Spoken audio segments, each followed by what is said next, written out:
Ambalappara junction road യാത്രായോഗ്യമാക്കണമെന്ന ആവശ്യം ഉന്നയിച്ച് autorickshaw തൊഴിലാളികൾ.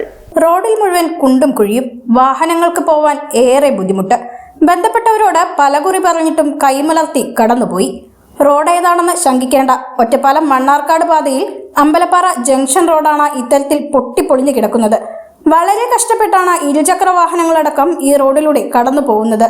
പലതവണ അമ്പലപ്പാറ പഞ്ചായത്ത് പ്രസിഡന്റ് ഉൾപ്പെടെയുള്ള ആളുകളോട് വിവരം ധരിപ്പിച്ചെന്നും യാതൊരു നടപടിയും ഉണ്ടായില്ലെന്നും അമ്പലപ്പാറ ജംഗ്ഷനിലെ ഓട്ടോറിക്ഷ തൊഴിലാളികൾ പറയുന്നു. ഈ റോഡിന്റെ ദയനീയാവസ്ഥ അടുത്ത കാലത്ത് ചെറിയ ഒരു 5 വർഷത്തിന് ശേഷം വളരെയധികം ദയനീയാവസ്ഥയിലാണ്. കാരണം 2 വർഷത്തിന് മുമ്പാണ് ഈ വെള്ളത്തിന് പൈപ്പിന് വേണ്ടിയിട്ട് ചാരി കയറിയത്.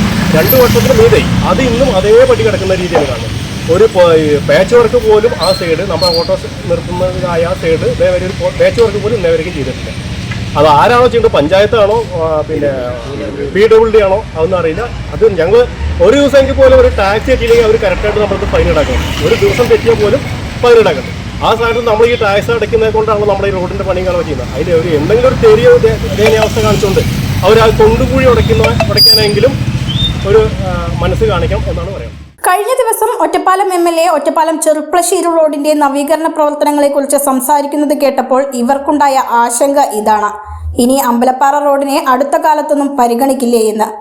റോഡുകളുടെ അവസ്ഥ അപകടങ്ങളുടെ വർധനവിനും കാരണമാകുന്നതായും ഇവർ പറയുന്നു. ബൈക്കുകളൊക്കെ സൈഡ് കട്ട് ചെയ്ത് വരാം.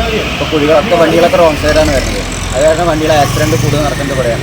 അപ്പോൾ എല്ലാവരും ഈ വണ്ടി കുഴി കട്ട് ചെയ്ത് വരും. അങ്ങനെ കുഴി കട്ട് ചെയ്ത് വന്ന അപകടങ്ങൾ ഉണ്ടാവണം. ഇനിയൊന്നുണ്ടായ ഒരു 2 വണ്ടി കാറായിട്ട് അത് ദിനം പ്രതി ഉണ്ടാവുന്ന പരിപാടിയാണ്. ബന്ധപ്പെട്ട അധികൃതർ ഇടപെട്ട ഈ റോഡിന്റെ നവീകരണം നടത്തി യാത്രായോഗ്യമാക്കണമെന്നാണ് ഇവരുടെ ആവശ്യം.